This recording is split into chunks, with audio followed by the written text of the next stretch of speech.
Just this morning.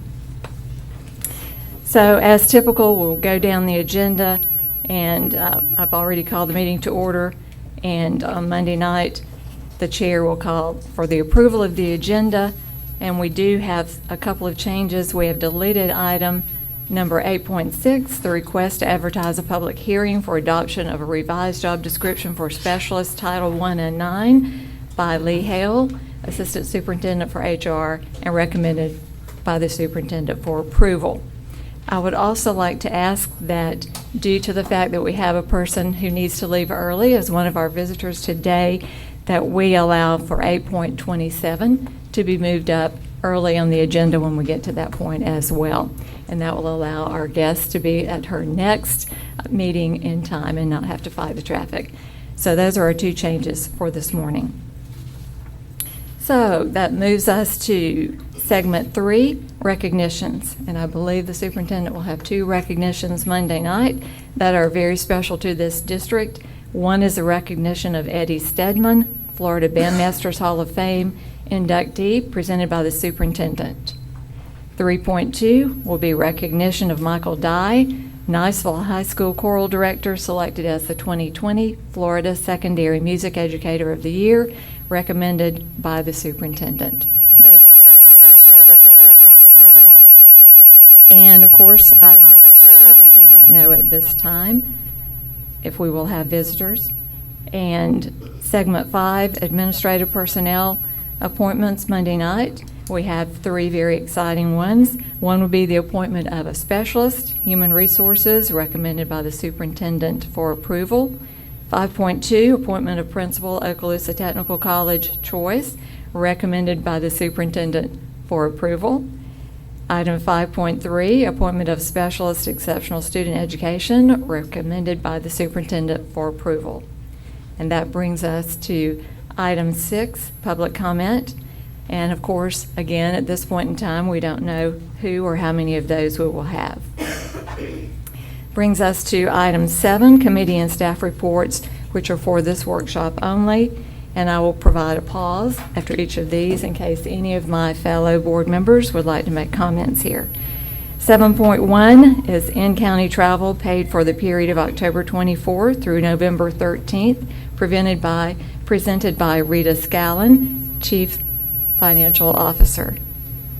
7.2, out-of-county travel paid for the period of October 24, November 13th, presented by Rita Scallon, Chief Financial Officer. No comments or questions? Then that brings us to item number 7, consent agenda. This is a longer section, so I'll pause again after each item and allow for comments and discussions by my colleagues. And again, I would like to move up item 8.27 so that Ms. Brockman with the Hope Squad can be able to leave and make her second appointment of the day without fighting that traffic. So I'll call Ms. Peggy Brockman, Terry, and her group to speak to that item. Good morning. Good morning. So I would like to ask Ms. Brockman to come on up. We've been working with her over the summer and into this school year on a program that we would like to offer in our schools called the Hope Squad. It is a suicide prevention program, and with all of the focus that we have recently made in our district as far as the mental health services for students and such, we are very happy to collaborate with Ms. Brockman, and I'm going to let her share about the program so you'll know exactly what it is that we're going to be doing. Thank you, Terry. Thank you so much for having us here today. I've got David Triana with me, who's the president of United for a Good Cause, Inc., which is a 501c3 nonprofit that is bringing this program to the school system, and Kathy Houchins, who is our right arm as well, helping bring this program in. Seeing the need in this community for a suicide prevention program was something that we wanted to tackle. When you look at the numbers of suicides in Okaloosa County, it's staggering. Ages 10 to 24, in the last 5 years, there have been 30 suicides. 17 of those were in the ages of 10 to 18. That's unheard of. It's staggering for a county of this size. Our hope and our vision is to stop suicides in our schools of our young people and to quit losing our young people. We researched every program in the country, and we discovered a program called Hope Squad, which is out of Provo, Utah. And it was started by a school principal who became an assistant superintendent, that after he had to identify the body of his last 14-year-old student, he said, I've got to do something about this, and we're going to do something to stop it. In Provo, in the school districts there, after they launched the Hope Squad program, which is a peer-to-peer program, which means you have a squad of students who are peers, and they are trained with a curriculum on how to have the right conversations. They are not advisors, they're not counselors, they are peers who people are talking to anyway. Kids will talk to at least 1 to 5 people before they actually attempt or commit suicide.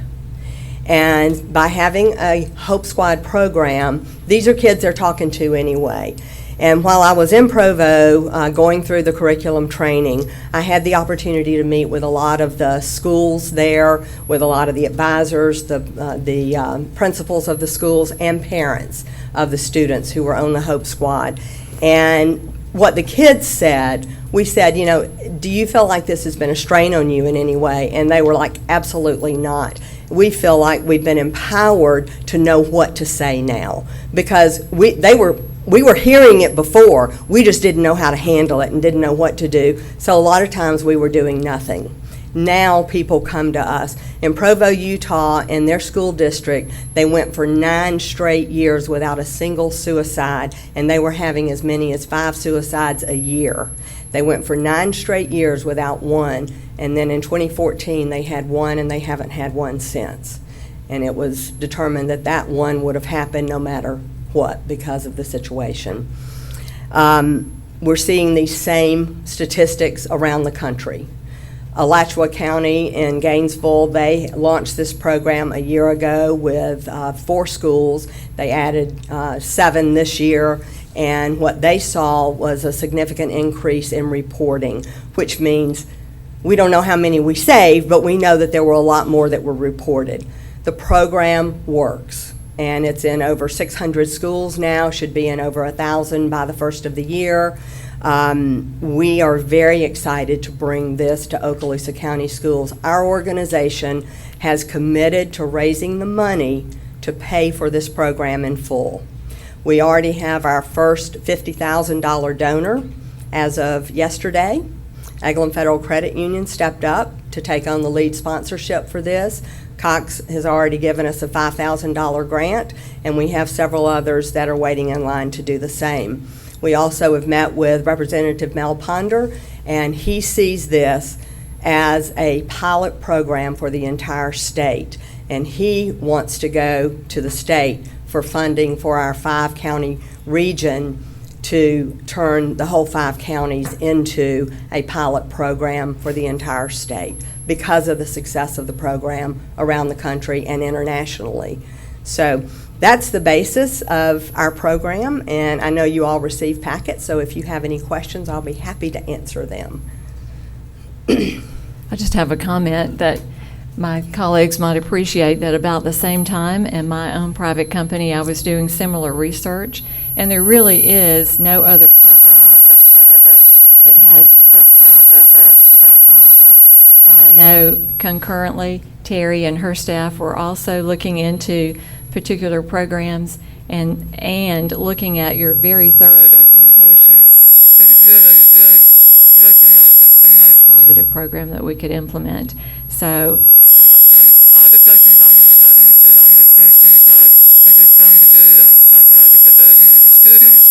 And once I understood the law and understood that it really does not, that these would be students that would be confided in anyway, that made me feel much better. And you should know that I also asked a very dear friend of mine who is a teen psychotherapist to look at this program. She said it was very solid and it's a quote, and it's plain.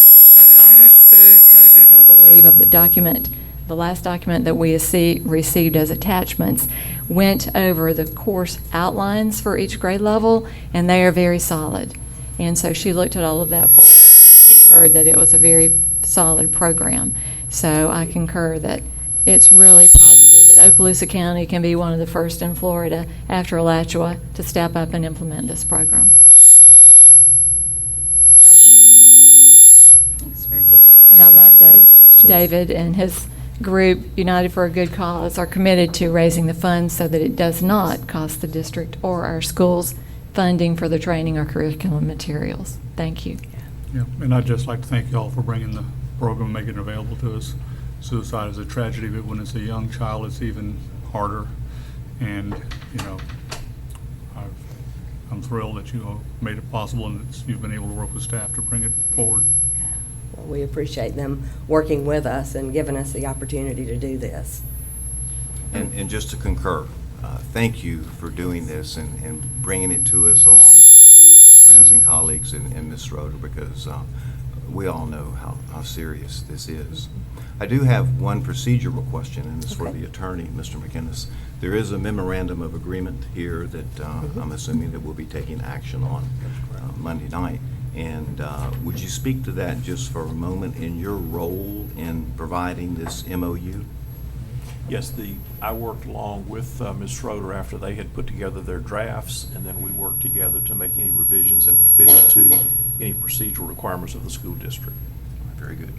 Very good. Ms. Brockman, I'm Yes. looking at the cost. Mm-hmm. It says for 4 years, about $6,000 for the high school. And you said you just got a donation of $50,000? So basically, you got it covered, right? Each school is $6,000, okay? Advisor training. If we look at a total cost for all schools in this district. Middle and high school. Middle, elementary, and high school. okay. This is an elementary, Upper 4th elementary. through Yeah, upper, 6th yeah. grade, middle school, and high school. Our total cost, For our schools would be right at $205,000. If you're not in mind, it'd be other to those that total amount. However, the good news is that that is part of the period. So we actually have enough money right now, to cover year one, plus all of the advisor training for all high schools, all middle schools, and the 2 elementary schools that we had pinpointed to start with. So we just got started. We couldn't really officially start raising money until you guys say, okay, but we started a little bit ahead of time to know that we were going to have some funding, and so that's where we were with that. And your group does all the training? Yes. Okay. Yeah, I actually went out and got my master certification. United for a Good Cause has already invested several $1,000s in getting this program up and going, just on the hope that we could bring it to this school district. We knew if we didn't bring it to this school district first, we would bring it to another one first. And so they sent me out to Provo to spend 3 days doing all of my training out there to be prepared to launch as soon as we could. And then we have some other folks who will be going out and training as well as district trainers. And then we will train the advisors, the school advisors, and then they will actually work with the students themselves. And then we'll be there to support them. And I can tell you that Alachua County, after speaking with Jennifer there, who holds the same position that Ms. Schroeder holds, and she said, if I only had somebody like y'all, because their school's paying for it, and she's the one who had to go and get the training to do this. And so we are very fortunate and very blessed that we have an organization that wants to bring this to our schools. And colleagues, we have just about 1 minute before we have to convene our special meeting, our annual special meeting for our lease Just corporation. thank you very much. Okay, sure. Thank you. Anything else? Thank you so much for your Thank time. you for coming. All right, at this time, I believe it is my duty to close the session To recess. and recess and open into a special meeting regarding our corporation meeting. All right. So I will ask our attorney to lead us through this special process. The first item here, Section 1, is a call to order. The second session is approval of the agenda for this meeting. I'll move we approve the agenda. Second. A motion and a second. Call for a vote. All in favor? 5-0. All right, now I need Section 3, which is approval of the minutes of the meeting last year, December the 6th, 2018. I move we approve the minutes. Second. Okay, call for a vote. 5-0. And Mr. Attorney, if you would lead us through the important section. Yes, ma'am. Under the additional action items today, under the bylaws of this corporation, the first item is for you to have your annual election of directors, and the bylaws provide that the seated members of the Okaloosa County School Board are the directors of this corporation. So it would be appropriate to have a motion to designate the current school board members as the board of directors for the Okaloosa School Board Leasing Corporation. So moved. Second. Call for vote. All in favor? Thank you. 5-0. The second item, Madam Chairman, would be that the officers of this corporation by the bylaws are to follow the officers of the board.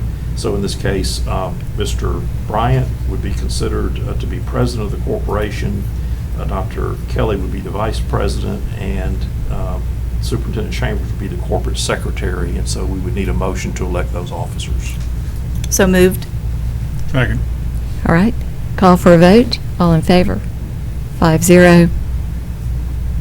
And the final item is to approve the payment of the annual corporate renewal fee to the Florida Secretary of State for the 2020 annual corporate report. I'll move that we approve payment of the fee. Second. All right. Thank you for that. Call for a vote. 5-0. Thank you. That And would conclude the business, so you could adjourn the meeting. all right, at this time we'll adjourn and we'll go back into our regular school board workshop at this time. We'll reconvene. Okay, and I think that left us then with 8.2. Again, I'll read each item and pause, and if any of my colleagues have comments or questions, that would be the point at which you would make those. So 8.2 is approval of the minutes of the student disciplinary meeting of November 7th, 2019, minutes of the organizational meeting of November 7, 2019, minutes of the workshop meeting of November 7th, 2019, minutes of the regular meeting of November the 12th, 2019, recommended by the superintendent for approval. 8.3, appropriation of District 3 School Board Member Capital Outlay Funds to Baker School for choral risers in the amount of $11,414, presented by Ms. Ivanchuk and recommended by the superintendent for approval. 8.4, appropriation of District 4 School Board Member Capital Outlay Funds to Lewis School for 25 cylindrical best storeroom function locks in the amount of $9,065, presented by Tim Bryant and recommended by the superintendent for approval. 8.5, naming of the Laurel Hill School Gymnasium floor as the Grover Hicks Junior Court, presented by Lee Martello, principal, Laurel Hill School, and recommended by Tim Bryant and the superintendent for approval. I might just add that Coach Mr. Hicks was both my algebra teacher and the coach in 1975 when our school went to state and won. So I concur that would be an appropriate thing to do for that school. So 8.6 was deleted. Request to advertise a public hearing for adoption of a revised job description for specialists Title 1 and 9, presented by Lee Hale, Assistant Superintendent, Human Resources, and recommended by the superintendent for approval. 8.7, request to advertise a public hearing for adoption of a revised job description for resource teacher, presented by Dr. Lee Hale, Assistant Superintendent, Human Resources, and recommended by the superintendent for approval. 8.8, request to authorize the advertisement of a public hearing for adoption of a revised job description for social worker, presented by Dr. Lee Hale, Assistant Superintendent, Human Resources, and recommended by the superintendent for approval. If I may just ask a brief question, I noticed that these three, the first one was removed, but they just are minor changes in the job descriptions. Are these in line with what we're dealing with the state's recommendations? Lee? I'm going to have to Or refer anybody. to Ms. Maxey and. Yeah, I figured that that's the driving factor behind these changes, or Are you talking about like certification wise? I noticed that we put in certification, took out masters in one and still recommended the other, but it's just a more precise description of what it is they're doing, and I thought maybe that had come from the state's recommendations, and or Yes, just you guys that- could tell us what is going on. Well, I think it's that, and then it's also we are just slowly, continually revising these to match what is actually happening. There's changing student needs, and we're just trying to get these back to where we actually need them to be. Well, they did seem to be more precise and accurate. Yes. Thanks And for for that. the social worker piece, again, we're trying to line that up with the actual focus on mental health and bridging their work on the mental health side as well as the ESE side. So previously, that particular job description really read not really like a social worker. It read a lot more like a truancy officer, quite Yes. honestly. So we revised that to really reflect the actual work that they're Okay, doing. well, thanks. Thank you. All right, I believe that brought us to item 8.10, request to advertise a public hearing for adoption of a new school board policy 01-26 school guardian program, presented by Steve Horton, Assistant Superintendent MIS, and recommended by the superintendent for approval. 8.11, budget amendment number 2, fiscal year 2019-2020, presented by Rita Scallon, Chief Financial Officer, and recommended by the superintendent for approval. Madam Vice Chairman, if you permit me going back to the proposed policy 01-26, if you'd allow me to approach, I wanted to make sure the members had a Thank you. copy of the Sheriff's Office General Order 19.03 that's referenced numerous times throughout the proposed district policy, so you could compare that with the policy. I'd like to leave those with you. Thank you. I appreciate that. Mr. Dean? Oh.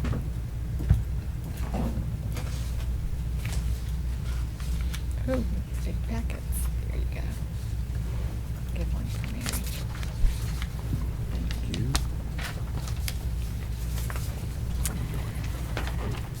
All right, and that moves us to 8.13, invoices to be approved for payment, presented by Rita Scallon, Chief Financial Officer, and recommended by the superintendent for approval. 8.14, school donations, presented by Rita Scallon, Chief Financial Officer, and recommended by the superintendent for approval. 8.15, payroll warrant register and accounts payable warrant register for October 2019, totaling $27,931,730.95. And bank transfers for October 2019, totaling $10,165,000, presented by Rita Scallon, Chief Financial Officer, and recommended by the superintendent for approval. 8.16, re-enrollment with the Florida Agency for Healthcare Administration for participation in the Florida Medicaid program, presented by Rita Scallon, Chief Financial Officer, and recommended by the superintendent for approval. 8.17, tag-on bid purchase over $25,000, Apple Inc., presented by Vince Wyndham, Program Director Purchasing, and recommended by the superintendent for approval. 8.18, tag-on bid purchase over $25,000, Sion, presented by Vince Wyndham, Program Director Purchasing, and recommended by the superintendent for approval. 8.19, tag-on bid purchase over $25,000, Train, presented by Vince Wyndham, Program Director Purchasing, and recommended by the superintendent for approval. 8.20, service agreement number 20-77, Northwest Florida State College, presented by Vince Wyndham, Program Director Purchasing, and recommended by the superintendent for approval. 8.21, service agreement number 20-78, Emerald Coast Science Center, presented by Vince Wyndham, Program Director Purchasing, and recommended by the superintendent for approval. 8.22, service agreement number 20-79, Michael James, presented by Vince Wyndham, Program Director Purchasing, and recommended by the Superintendent for approval. 8.23, Fuel Purchasing Agreement with Okaloosa Academy, Inc., presented by Vince Wyndham, Program Director Purchasing, and recommended by the Superintendent for approval. 8.24, Fuel Purchasing Agreement with Liza Jackson Preparatory School, presented by Vince Wyndham, Program Director Purchasing, and recommended by the Superintendent for approval. 8.25, Annual Agreement for Charter Bus Services, Sunshine Coach, DBA, Hummingbird Tours, presented by Vince Wyndham, Program Director Purchasing, and recommended by the Superintendent for approval. 8.26, Memorandum of Understanding between the School Board of Okaloosa County and EverFi, Inc. to provide digital, mental, and emotional health education to students in Okaloosa County schools, presented by Terry Schroeder, Program Director, Student Intervention Services, and recommended by the Superintendent for approval. We've already presented and talked about 8.27. 8.28, 2019 through 2020 Career Dual Enrollment Articulation Agreement between Okaloosa Technical College and the public high schools of the School District of Okaloosa County, submitted by Jeff Palmer, Director 1, Curriculum and Instruction, and presented by the Superintendent for approval. 8.29, Outboard Engineer Training Program Agreement between Yamaha Motor Corporation, USA, and the Okaloosa Technical College, presented by Jeff Palmer, Director 1, Curriculum and Instruction, and recommended by the Superintendent for approval. And I think Ms. Kelly Hayes is here today with Jeff Crane, who is an appropriate director with Yamaha, and I'd like them to speak to the value of and the training regarding this important program in the industry today. Thank you. Thank you, Dr. Kelly, for having us here today. I asked Mr. Crane to come with me in case you have questions, and he can fill you in a little more on the training that Yamaha is partnering with us to be able to offer to our students to help to fill the gap in the skills that are needed. Our local dealerships are begging for trained and skilled mechanics to work on their engines. And Mr. Mitchell Nettle is our instructor, and he came along today because this is exciting for him too, to be able to have this opportunity to help his students. So with that said, I'm going to turn it over to Mr. Crane and just let you guys, if you have questions, ask him questions, but he can just fill you in a little more on what we're doing with Yamaha. Thank you, Ms. Hayes, and welcome, Mr. Crane. Thank you. And Mr. Madam O'Neill. Chairman, members of the school board. May I approach to Please. give you some of this?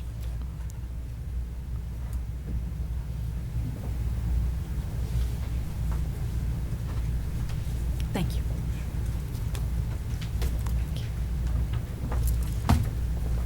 The first on top is basically a flyer that covers our initiative of what we're trying to do to help with the industry shortage of skilled technicians.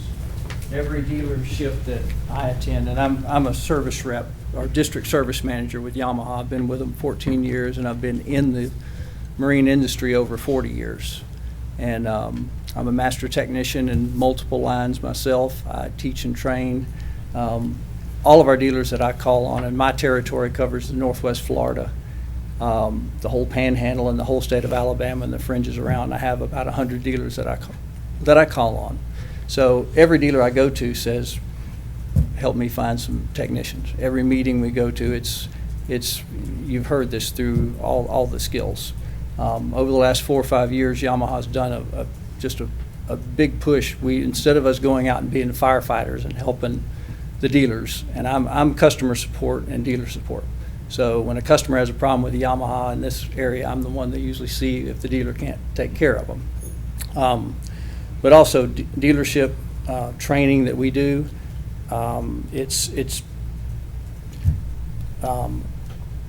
we're partnering with the schools in the sense of sharing our business systems, which is our Yamaha Marine Business System, which all the dealers use.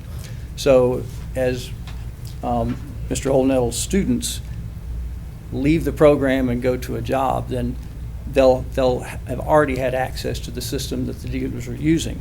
Ordering parts, the school district has the ability to buy engines at a discounted price, parts also, all the service manuals, the technical information, just like a dealer technician does. We're offering that to the schools. Normally, this is a charge to our dealers. With all our technical school partners, we're basically providing that. We're not charging the monthly fee we normally charge the dealers, because it's a win-win for everybody, for the dealer, for the school, for the students, and for us, because we're helping to fill that gap. So with that, we also have a training book that's called Introduction to Outboard System. Most of the schools we found were using books that were from the 70s and 80s, and it was small engines, and today's engines are very technologically advanced. So with fuel injection and all full electronic controls, we're also trying to get other industries to also jump in with us on this too. Everything in this book here that we've offered, this is a very heavy, very well-made book, and I can let y'all look through this too. But it's about a $90 textbook. We also have an instructor version of it as well. But this, most of the schools that are using this really are very thankful for it. Some of them have done on their own to try to step it up, but this we wanted to help in this respect. We also have a fully accredited Yamaha Marine Apprenticeship program. So for our dealers, this is not with the schools, but as they get into the workforce, a dealer that wants to start their own apprenticeship, I'm the one that basically goes around and helps facilitate that. We also have a full tracking program that all that can be tracked. So over a 2-year apprenticeship program, they can actually be a certified technician as they go in, and instead of it taking 4 or 5 years for a skilled mechanic to take somebody under their wing and teach them, this is more of a structured program that helps them divide their time between all the different things they need to learn as well. We also have what's called Tech Hub, which all the students will have access to be able to do that too. So it's access to our manuals, to our technical library, also to a career center. So it's also our whole dealer network of over 2,000 dealers. They have the ability to basically, it's a job board. So in the sense of that, they also can actually put their profile on there. Say they're a student at Okaloosa Technical College, they're this far in their program, they are searchable. Now, once they get into the workforce, then basically they become not searchable unless they want to be. So from a dealership standpoint, they were a little worried about losing technicians from one dealer to the next, which that does happen because most dealers aren't paying enough money, and we've worked with the dealers to try to correct that as well. But that's also a benefit of this as well. Yamaha Marine University, which is not necessarily a brick and mortar building, but it's our training center in Kennesaw. We train over 2,000 dealers, and out of that, one of the things we noticed, the average age of the technician coming to our class was in their mid to upper 40s as far as age. So as far as bringing the young people in and having them interested in the trades, that's really what our initiative has been on that. As a dealer partner, Mitch Oldnettle will also be able to go to training classes also. It doesn't cost anything for the classes, just the transportation there, room and board and things like that. You'll even have to be, take care of that. But you'd have access to those classes as well. I'm also, as a district service manager, I'm the one that also checks up on the schools, and I'm here, and I'm local. I live in Gulf Breeze. I actually lived in Destin until just a few years ago, and I live in Gulf Breeze now. But I travel with my job. I cover this. Currently, right now, we're partnered with the the book shows about 65, but we're actually partnered with over 80 schools right now around the country. So, and they basically have similar functions as far as being able to do like a dealer, but they can't file warranty claims, and we usually recommend that if you're ordering parts for a job that you're working on, we usually recommend that you actually work with one of the local dealers and get parts at a discount from them, because we're not trying to be in competition with them. But any things you need for as far as you're working on the engines at school, things you're trying to do, special tools, you have that at dealer cost as well. We have already over the years partnered with Okaloosa Technical College over the years. Your school used to allow us to host our technical update seminars from about 2000 to about 2010. We bring in 80 or 90 technicians from all the local area dealers, and then all of their students would be able to attend also. And y'all graciously hosted that. The culinary department took care of lunch, and we paid for that, and it was a nice partnership.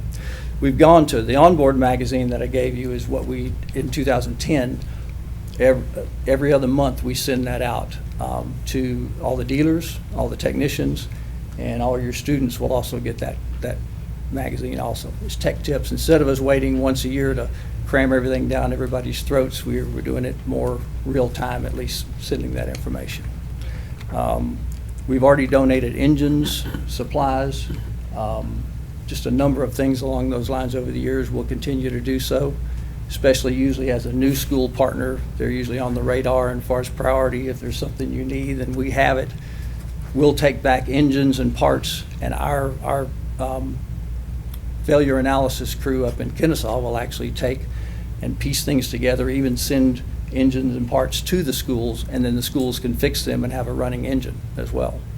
So I know also I think you've got a 350? No, You have a 250 SHO, super high output engine, a couple of 250 HPDIs, and in fact I'd even Yamaha's given us quite a bit of stuff.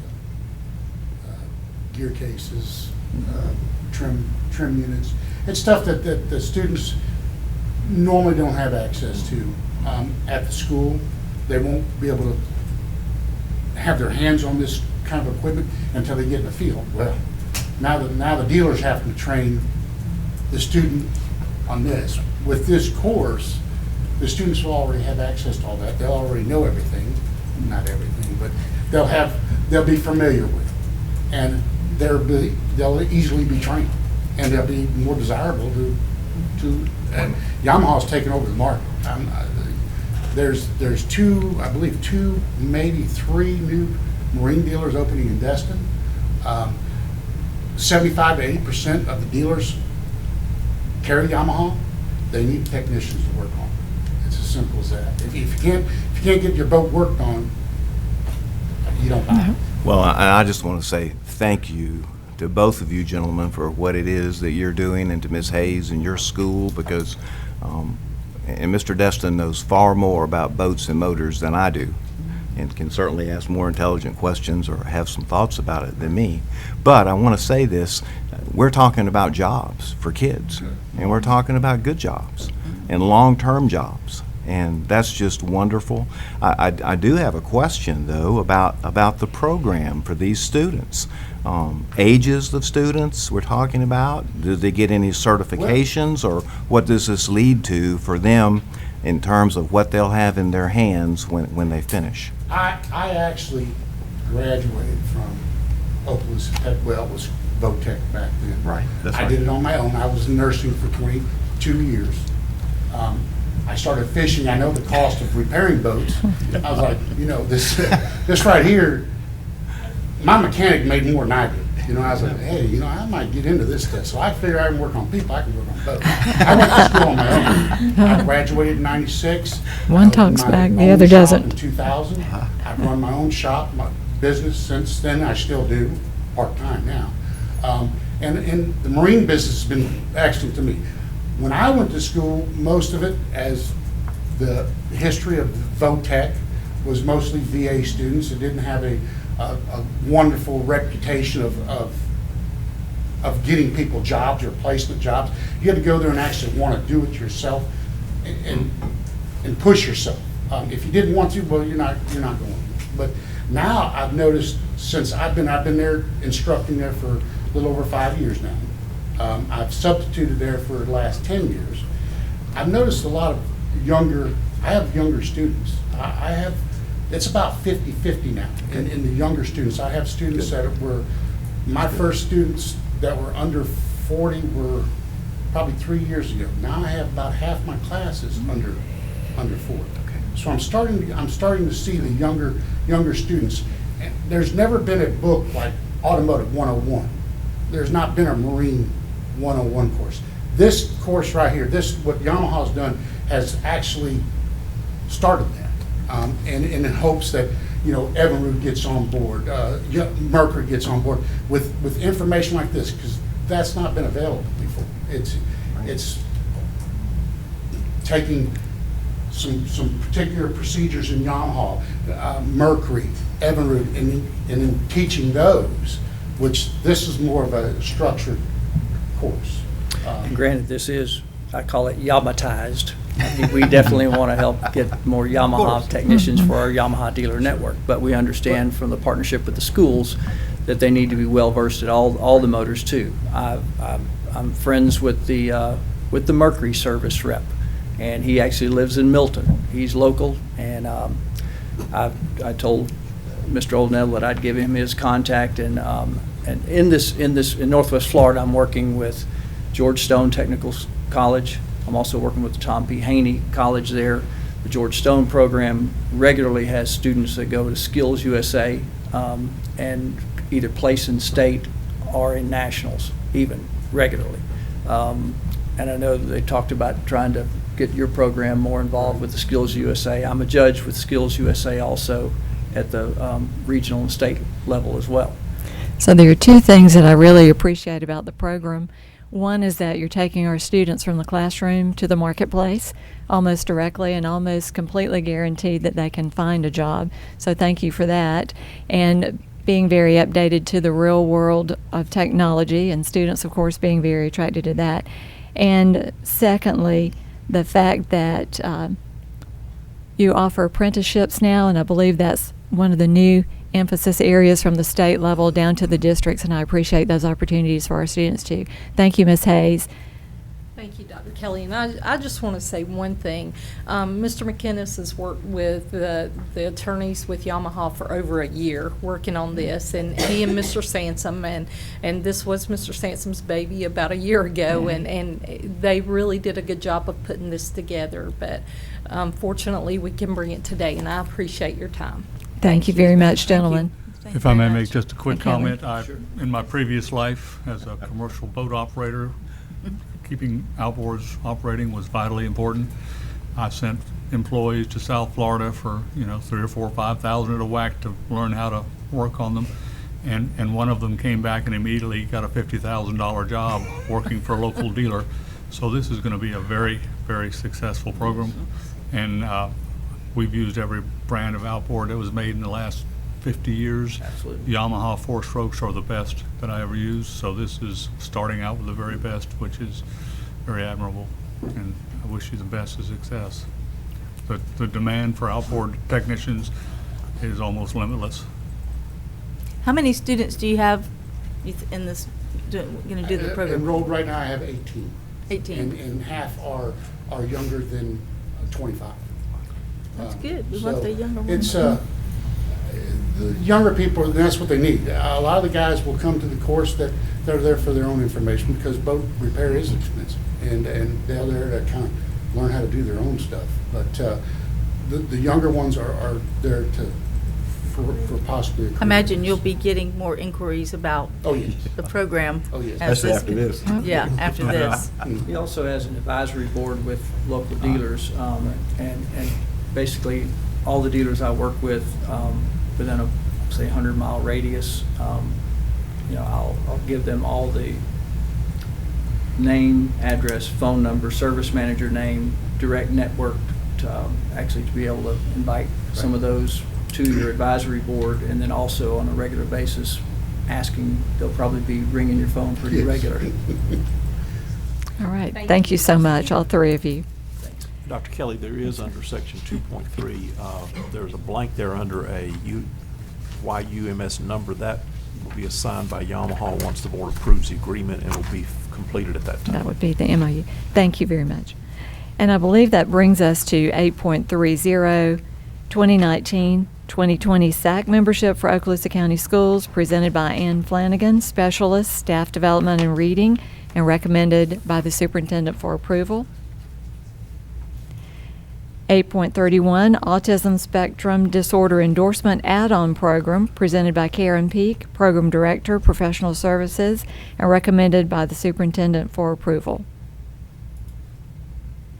8.32, Revision of the Professional Learning Catalog for the 2019-2020 school year, with the addition of the Autism Spectrum Disorder Endorsement Add-on Plan, presented by Karen Peak, Program Director, Professional Services, and recommended by the Superintendent for approval. And that brings us to Section 9, Superintendent's Human Resources Recommendations. Item 9.1, Employees on Administrative Leave, presented by Dr. Lee Hale, Assistant Superintendent, Human Resources. Of course, this requires no action, it's just for information.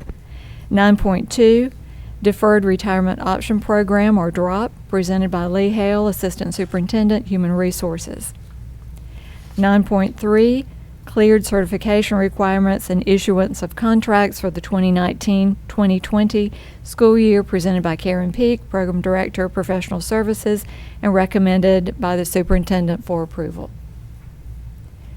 9.4, Out of Field Report for the 2019-2020 school year, presented by Karen Peak, Program Director, Professional Services, and recommended by the Superintendent for approval. 9.5, Approval of Resolution of Arbitration Case Number 01-19-0000-2564 regarding Employee EID Number 110501, presented by Lee Hale, Assistant Superintendent, Human Resources, and recommended by the Superintendent for approval.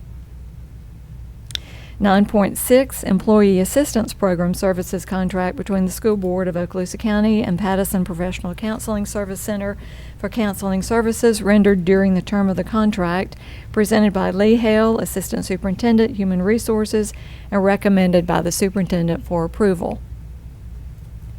9.7, Employment Separations, presented by Lee Hale, Assistant Superintendent, Human Resources, and recommended by the Superintendent for approval.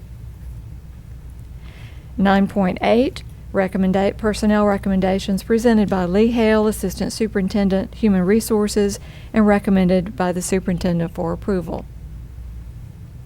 9.9, Employee Transfers, presented by Lee Hale, Assistant Superintendent, Human Resources, and recommended by the Superintendent for approval. 9.10, Reinstatement and Reimbursement of Sick Leave due to line of duty illness, injury, and medical examination, presented by Lee Hale, Assistant Superintendent, Human Resources, and recommended by the Superintendent for approval. 9.11, Leave Without Pay, presented by Lee Hale, Assistant Superintendent, Human Resources, and recommended by the Superintendent for approval.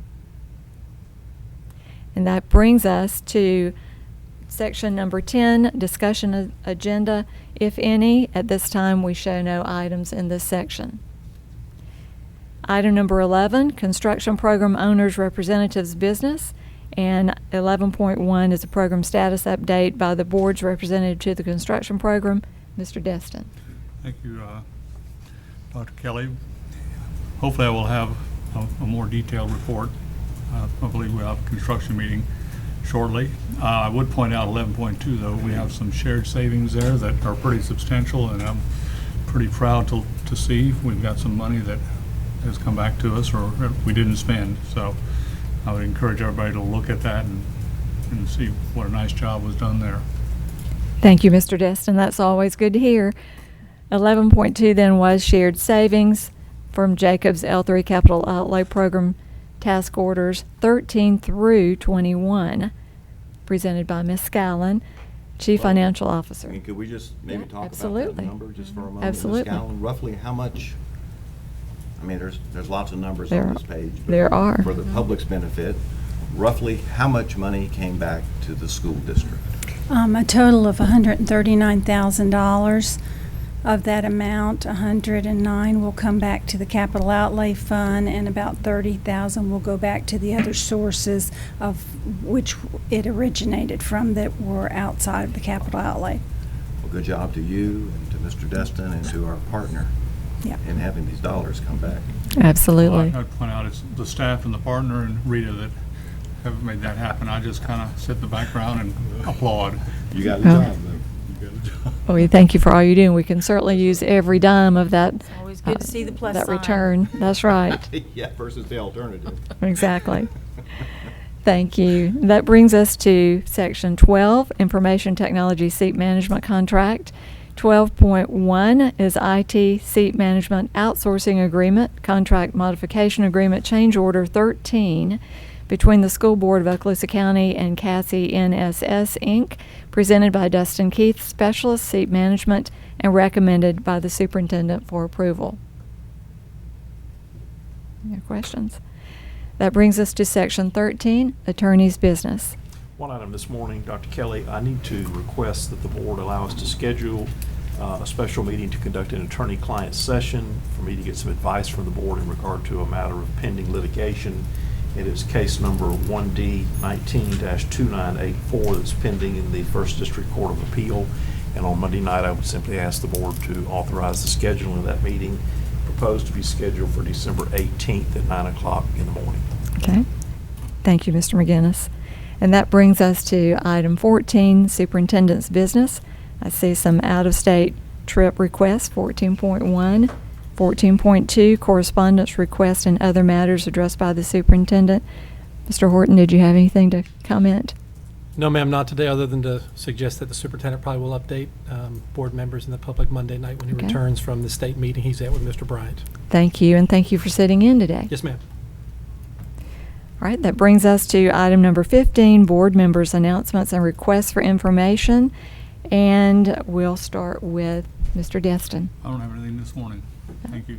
Dr. White? Yes, I just have one little item I'd like to distribute, and I think we all know that elections and when elections are conducted and so forth have been a key area of interest because we've had some considerations regarding particular referendum that might go on an election cycle.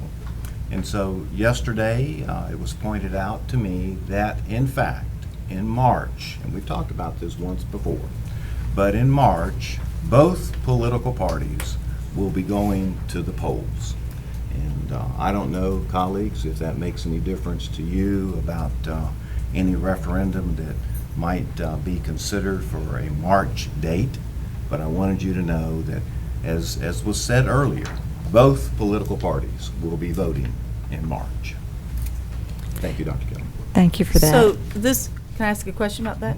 Okay, so when Mr. Lux came, he indicated the opposite of that, so this has been a change, is that I what you're have saying? since this article was published. Okay. And you'll notice the footnote at the bottom from where it came. Okay. I have since confirmed with Mr. Lutz that this article is exactly correct.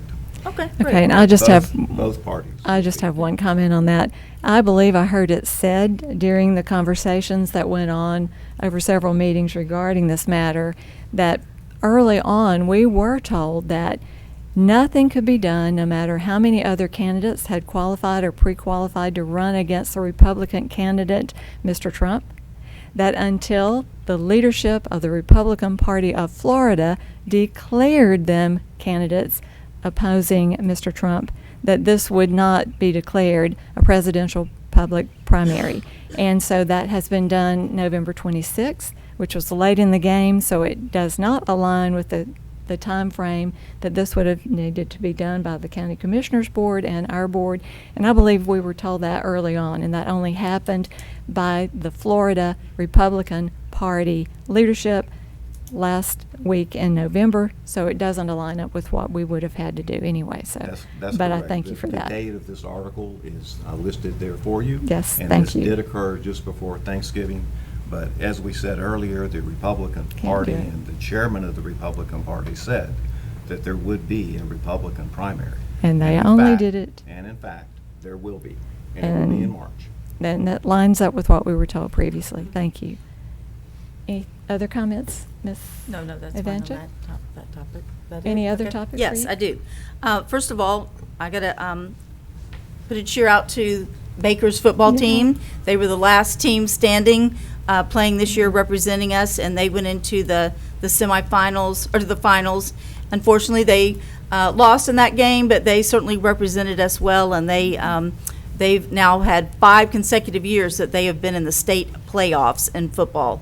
So that's quite an accomplishment. We also have a young lady over at Fort Walton Beach High School who has been named the National Wendy's Heisman Award recipient, Victoria Orcutt. And I believe that her brother did so as well several years ago. So that's quite an accomplishment. So congratulations to those students. Very good. So item 17, public hearing. Do I need to mention those? Yes, ma'am. And I'd like to, on item 17.1, that's the proposed field trip policy that'll be before you Monday night for public hearing and consideration for vote. A couple of things, and we'll note this again Monday night. Under section D2A3, there is a typo in the first line that says out of county. That should be out of country, and we'll make that correction as part of what you consider Monday night. Secondly, we want to recommend to the board that when you consider the adoption Monday night, if you adopt this policy, that it would be effective with the beginning of the second semester of this school year, and that all field trips that have already been scheduled or planned would be grandfathered in and would proceed as already approved and scheduled. There are a number of trips out there that they've already reserved lodging and travel and transportation, and so we would ask that those all be grandfathered in and continue on as they've been approved. Anything that would be approved between now and the end of the first semester would be the same. All right. Any other comments? Thank you. So that brings us to 17.2, public hearing of adoption of new school board policy 04-50, medical marijuana use by students who are qualified patients in schools, presented by Terry Schroeder, Program Director, Student Services, and recommended by the Superintendent for approval. I had a question for the attorney. This is mandated by state, I take Yes, it? sir. The only question I had is, we have a policy for the administration of prescription drugs already. We do. Is there a great difference in the two? Because they're both prescription drugs. There is a major difference in them because the medical marijuana does not fall under the prescription drug policy because still at the federal level. It's it is illegal. illegal. Therefore, we're trying to comply with the state mandate and laws that allow for the use of medical marijuana. So the policy is much, much different than your policy on the legal administration of prescription medications. For instance, in this policy, we make it clear that the school district nor the nursing staff that are under contract with the school district will maintain or store any of the medical marijuana products on our property. They will have to be brought there by parents and taken back by parents. Our staff and our nurses will not administer any of the medical marijuana. So yes, sir, there's a big difference between the two policies. And it's all really to keep from running afoul of federal law, I would think. That's correct. Yes, sir. I noticed that if there's a clause in there that should the federal people decide to enforce, that the policy is basically null and void. Your policy would be immediately null and void if at any time the federal agency came in to enforce it and began to put at risk any of the district's federal funding and other programs. Okay, thanks. And That clarification. Madam Chair, just to follow up to my friend Mr. Destin's comment, we did this policy because we were compelled to. Yes, sir. We were required to. The statute.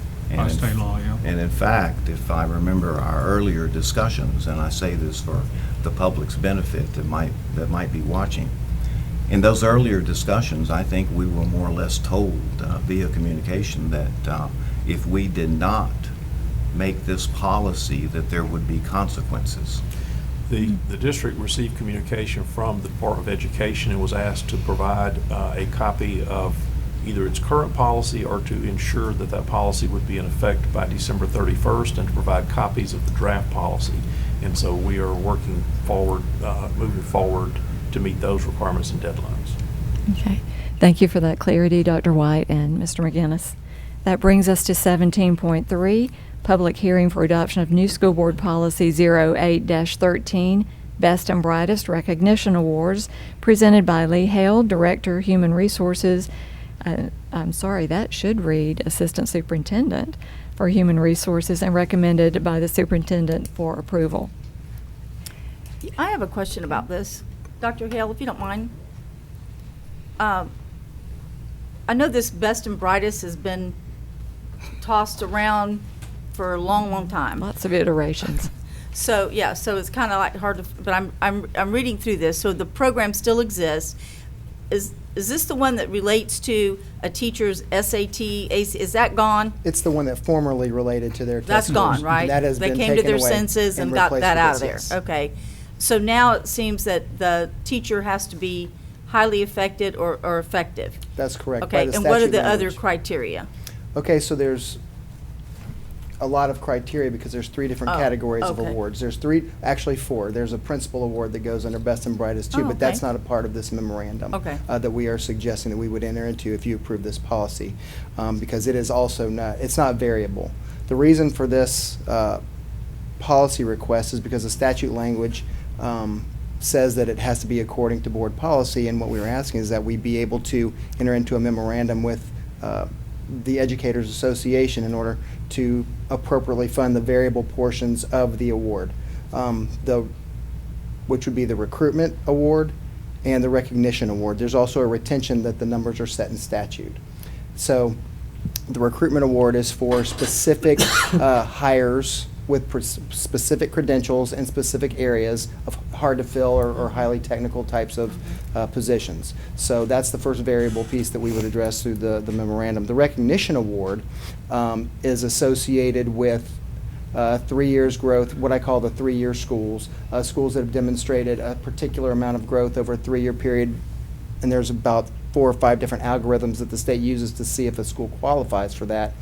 And if a school qualifies for that, the highly effective and effective teachers within that school receive a specified award by statute.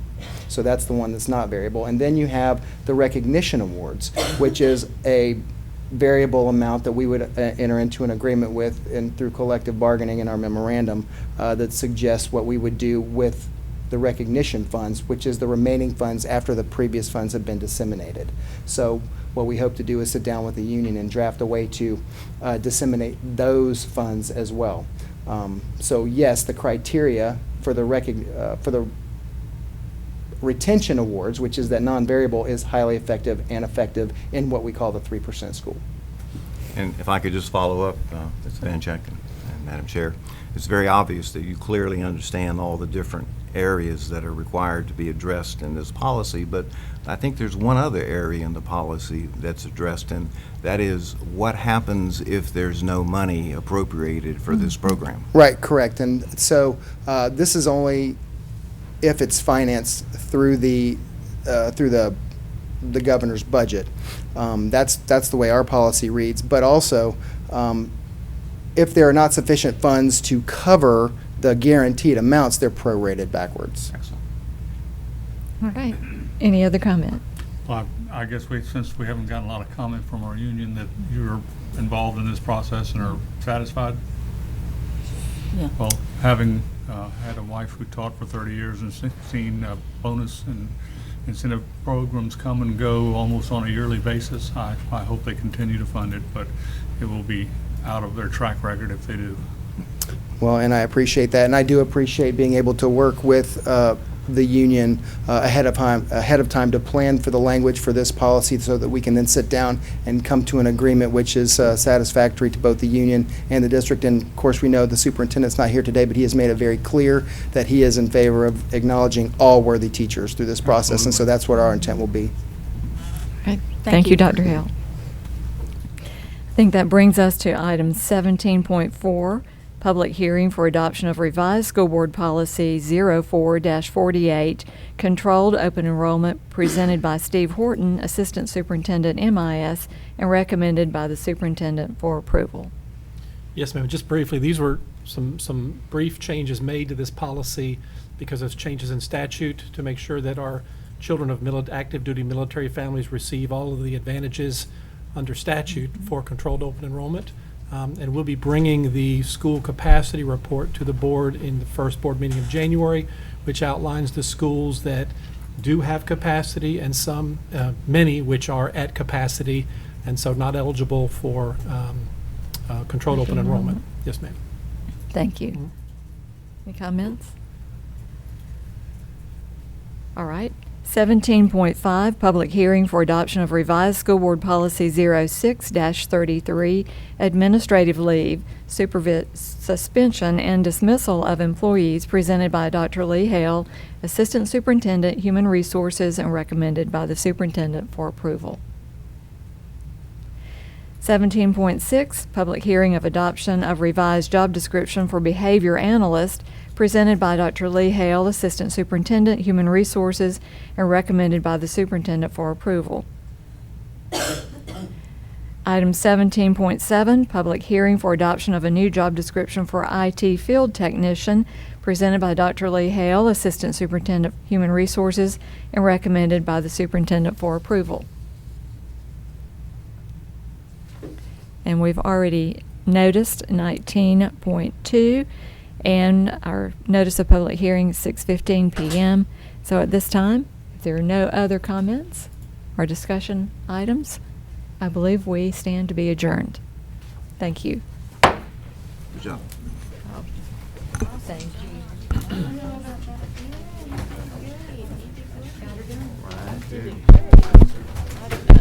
Now we have to meet with Sheila. Do you have a meeting this morning?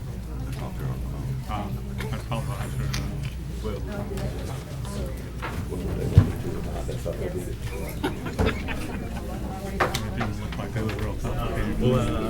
I was supposed to do it Monday.